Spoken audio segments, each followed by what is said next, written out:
A última cena de Anora é simbólica e demonstra o desespero do vazio que decorre de relações líquidas, hedonistas e superficiais. É uma mensagem poderosa, amplificada pelo prêmio do Oscar de melhor filme, que nos provoca a rever o entendimento que temos sobre as nossas próprias relações. No início de Anora, conhecemos Annie, uma jovem stripper do Brooklyn com sonhos e ambições. Do outro lado, temos Ivan, ou Vânia, o filho entediado de um oligarca russo, passando uma temporada em Nova York. Os dois se encontram quando Vânia, vivendo em meio a festas e excessos, decide contratar Annie. O que era para ser apenas uma noite se estende, ele a compra por uma semana inteira e, nesse período, algo inesperado acontece. Meio a boates neon e voos de jato particular para Las Vegas, Vânia impulsivamente pede a Annie em casamento. Annie larga o emprego, muda-se para a mansão da família de Vânia e por um breve momento acreditamos que ela conseguiu escapar de uma vida difícil e encontrar um amor improvável. Mas como todo de fadas tem seus vilões, aqui não poderia ser diferente. A notícia do casamento chega aos ouvidos da poderosa família de Vânia na Rússia e eles ficam furiosos. A mãe controladora de Vânia envia seus capangas para resolver a situação. É aqui que o tom muda completamente. Os capangas invadem a casa, humilham Annie, chamando-a de prostituta, interesseira e deixam claro que aquele casamento não será aceito. Vânia, pressionada e apavorada, foge ao invés de protegê-la. Anne é subjugada, amarrada e coagida a anular o casamento em troca de dinheiro. O príncipe encantado revelou-se fraco e o conto de fadas se desfaz em plena luz do dia. Na cena do aeroporto, diante dos pais dele, Vânia renega Anne friamente, dizendo que o casamento deles é impossível. Em poucos instantes, o que era um romance de contos de fadas vira um pesadelo humilhante. O encanto acabou e somos forçados a encarar a realidade crua junto com a protagonista. A essa altura, fica claro que a Nora não é uma linda mulher. Se no clássico dos anos 90, Julia Roberts mostrou uma garota de programa de coração de ouro que encontra um milionário salvador, aqui a história toma outro rumo. Uma linda mulher é praticamente um conto de fadas moderno. Vivian Ward é resgatada de sua vida difícil por um príncipe de Wall Street, com direito a beijo apaixonado no final e som de música romântica. Mas e Annie? Annie não é retratada como uma donzela delicada esperando a salvação, muito pelo contrário. No início de Anora, ela é autoconfiante, astuta e está no controle da situação. Nós torcemos por Annie não porque ela é uma vítima frágil, mas porque ela é inteligente e determinada. Ela entrou nessa relação com Vânia de igual para igual, ditando as condições. A ilusão romântica aqui não é da personagem em si, mas nossa, o público acostumado a esperar que o amor vença todas as barreiras. O filme deliberadamente constrói esse início de sonho, a stripper Cinderela que conquista o coração do príncipe rebelde, apenas para desconstruir tudo diante dos nossos olhos. É quase como se o diretor dissesse: vocês acreditam mesmo nesse conto de fadas? Pois agora vejam a realidade. A comparação com Uma Linda Mulher nos ajuda a entender o que a Nora quer criticar. No filme de 1990, a fantasia se realiza, o dinheiro e o amor andam de mãos dadas e a mensagem é reconfortante. Já em Anora, o sonho romântico é exposto para uma ingenuidade perigosa. Annie tenta acreditar que Vânia é diferente, que ele a ama de verdade e que juntos podem vencer o preconceito e a família dele, mas a Nora escancara o quão frágil é essa esperança quando confrontada com forças reais, a família poderosa, o julgamento social, o abismo de cultura e valores. Aqui não tem um príncipe corajoso para resgatar a plebeia.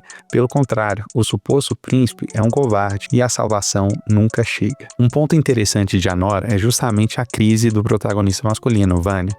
Acostumado com uma vida de excesso, sem consequências, o garoto rico de repente se vê em meio a um turbilhão que ele mesmo causou.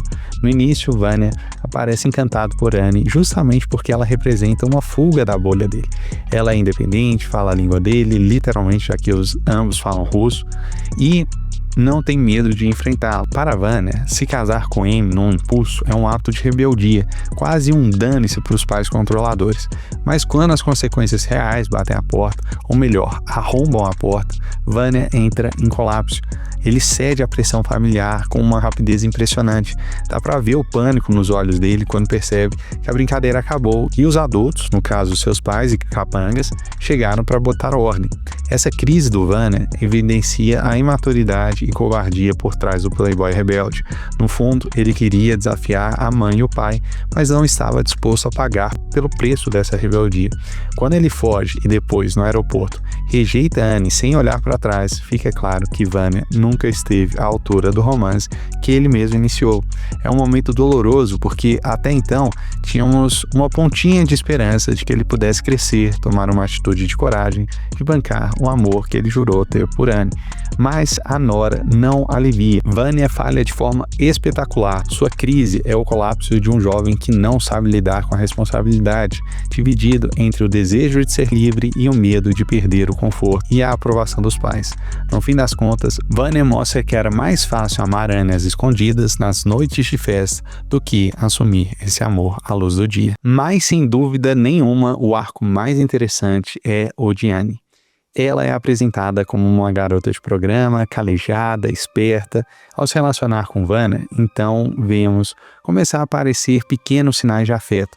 Vemos cada vez mais a Nora, seu nome de batismo, e menos a Annie, seu nome da noite. Quando os capangas batem na porta, torcemos para o casal. Esperamos uma virada triunfante, tanto de Vanya se revelando maduro e determinado, quanto de Annie, demonstrando que existia mais do que interesse naquela relação. Um desfecho do tipo em que ele renuncia o dinheiro da família em troca da liberdade, e a garota de programa descobre que o ama mesmo assim e eles vivem felizes para sempre. Mas o filme caminha exatamente em outra direção. Annie quer Vanya mesmo depois dele ter abandonado ela, de o ter encontrado na boate stripper com a garota que ela não gostava em cima do seu colo. O que fica cada vez mais evidente ao longo do filme é justamente o contrário, que ela abre mão de tudo, menos do dinheiro. Depois de assinar a dissolução do casamento, ela volta para Nova York com o capanga, ou Igor. Esse capanga é gentil e claramente está apaixonado.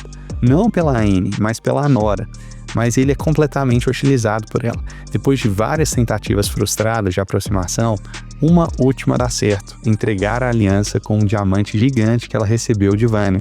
Agora funciona. Ela se sensibiliza e retribui da forma como sabe fazer e se senta no colo de Igor. Igor tenta beijá-la, mas ela resiste de todas as formas. Ela então percebe que não existe mais a Nora, que só existe a Annie. E quão vazia e superficial essa mulher é. Então ela chora de forma desolada.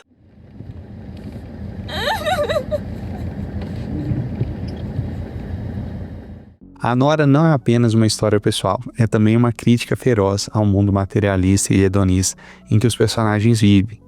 Vanya, com toda a sua fortuna e privilégios, busca satisfação em prazeres efêmeros, festas intermináveis, droga e sexo sem compromisso. Ele tem tudo materialmente, mas é um personagem vazio, sem propósito ou autonomia, praticamente um fantoche dos pais e o seu estilo de vida. Annie, por sua vez, vive do outro lado do espectro econômico, mas também está presa num ciclo de materialismo à sua maneira, trabalhando por dinheiro num strip club, lidando com homens para quem ela muitas vezes não passa de um objeto. Quando os mundos deles colidem, poderia haver uma chance de preenchimento mútuo, dois vazios se completando, quem sabe.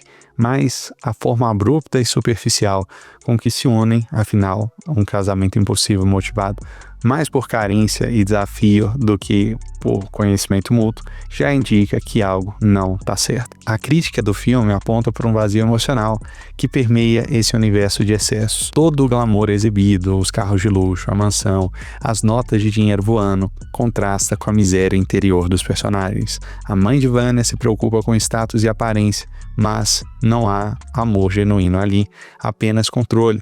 Vanya busca adrenalina, pois nada o satisfaz de verdade. O recado é claro: a busca desenfreada por prazeres instantâneos e soluções fáceis, seja comprar companhia, seja se casar por dinheiro, resulta num abismo emocional. A Nora esfrega na nossa cara a superficialidade desse mundo materialista, onde tudo tem um preço e nada tem um valor duradouro, e nos faz sentir a ressaca moral e emocional de viver assim. Ao conectar a análise do filme com o mundo real, percebemos que os valores materialistas e as ilusões românticas andam juntos mais do que imaginamos. Vivemos bombardeados por ideais de que precisamos ter mais, consumir mais, ostentar uma vida perfeita e que, em meio a isso, um amor de cinema vai surgir para dar sentido a tudo isso. A vida perfeita do Instagram. Mas a história de Anora serve de alerta. Sentido de verdade não se compra, respeito não se impõe pelo poder, amor não sobrevive em terreno raso. O vazio existencial mostrado no filme é um espelho da nossa sociedade, onde tantas pessoas perseguem sonhos materialistas, achando que neles está a felicidade, apenas para descobrir a solidão no fim da festa.